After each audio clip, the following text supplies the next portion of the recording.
Good morning students. कैसे हैं आप लोग? आशा करती हूँ आप लोग स्वस्थ होंगे। चलिए, मैंने अपने पिछले वीडियो में बताया था द डांसिंग नॉर्थर्न लाइट। अब आज मैं यहाँ से स्टार्ट करती हूँ। आपने अपनी बुक ओपन कर लीजिए।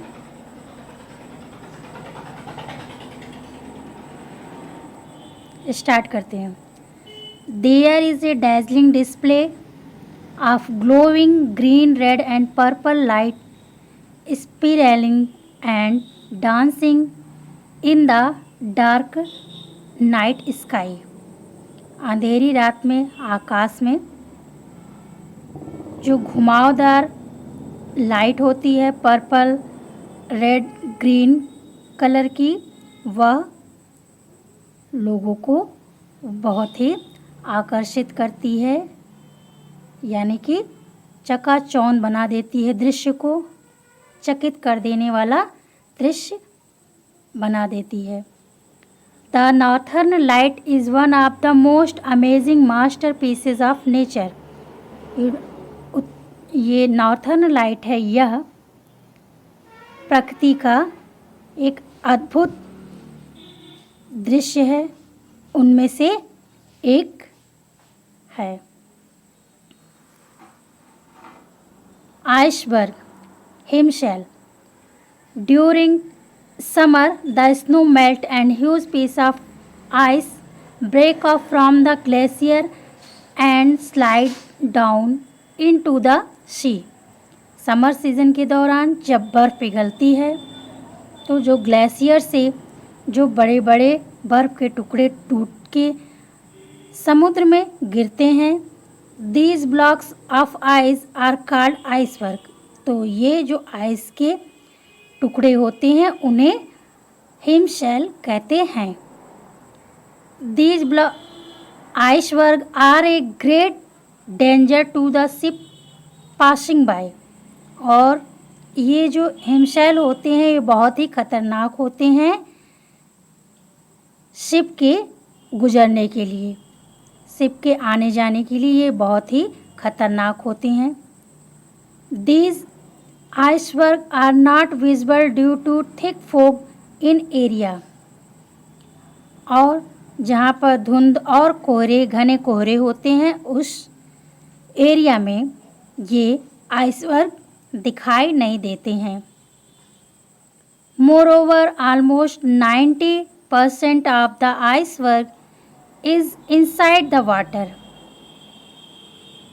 अधिकतर जो 90% हिमशैल होते हैं वह पानी के अंदर होते हैं। What is visible is only A tip of the iceberg. और हम उसका केवल ऊपरी छोर ही देख पाते हैं, बाकी हमें उसका हिस्सा दिखाई नहीं देता।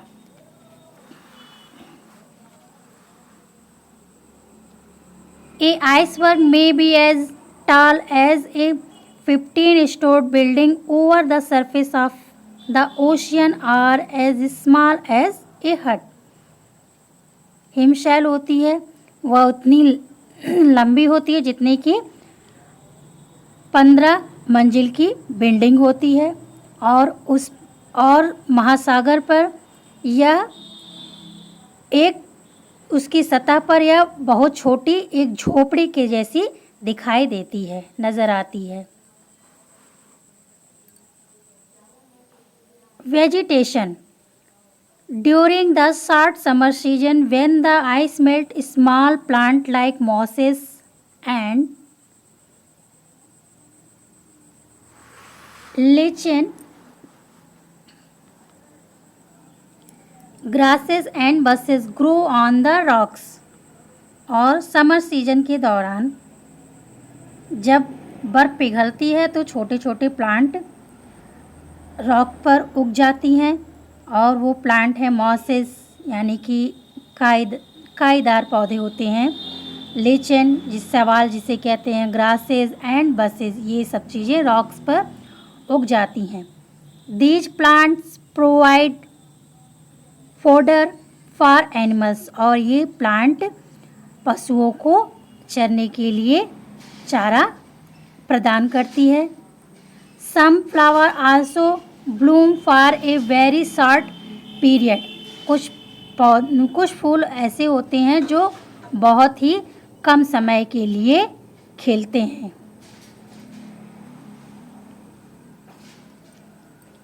Currents, cranberries and blueberries also grow in coastal area. Coastal area में, समुद्र तटीय एरिया में करंट, क्रैनबेरीज एंड ब्लूबेरीज इस नाम के कुछ फूल उगते हैं।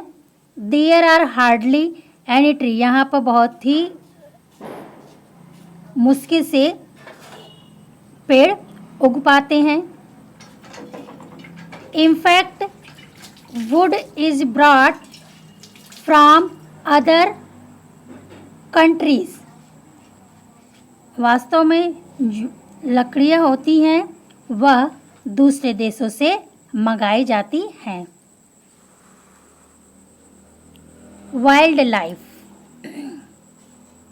The animal found here are reindeer, polar bear, mink, musk ox, arctic fox, seal, walrus, and wolf-like dogs called huskies. यहाँ पर पशु पाए जाते हैं, उनमें से हैं reindeer, polar bear, mink, musk ox, arctic fox और सील एंड वालरस और भेड़िया।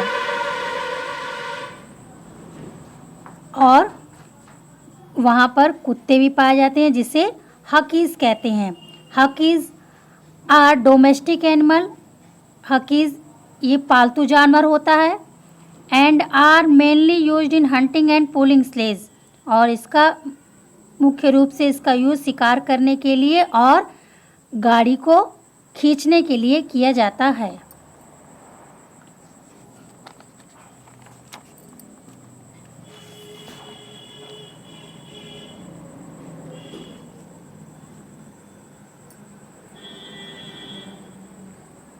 The animal in this region have a thick fur which protect them from the harsh winter.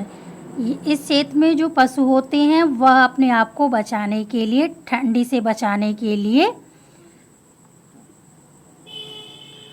जो उनके लंबे घने बाल होते हैं, रोए होते हैं, उनसे उनकी रक्षा करते हैं।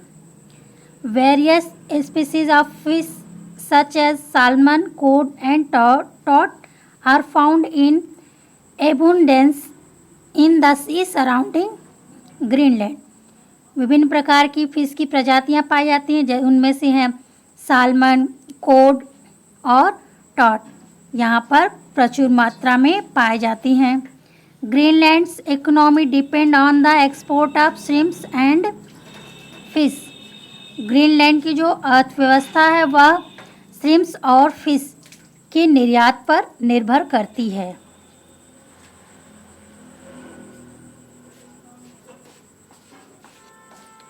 Occupation. Fishing and hunting are the main occupation.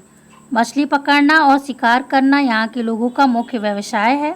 However the traditional method have been increasingly replaced by the use of firearms। और ये जो पारंपरिक तरीका है इनका वह कुछ चेंज हो गया है, उसकी जगह पर वह अग्निबाण का यूज़ करते हैं। There is a traditional of ice fishing and annual dog sledge race. और यह पारंपरिक रूप से जो बर्फ़ में मछलियाँ पकड़ना और जो कुत्ते स्लेज गाड़ी खींचते उनकी रेस करना यहाँ पर मुख्य उनका काम है। पॉपुलेशन, जनसंख्या। Greenland has the world lowest population density. Greenland में संसार का सबसे कम जनसंख्या घनत्व पाई जाती है। Most of the people live along the coastline, with nearly one quarter of the population living in the capital city of Nuuk. यहाँ के अधिकतर लोग समुद्र तट पर के किनारे निवास करते हैं और यहाँ पर 1/4 जो जनसंख्या यहाँ पर नुक जो ग्रीनलैंड की राजधानी है वहाँ पर निवास करती है।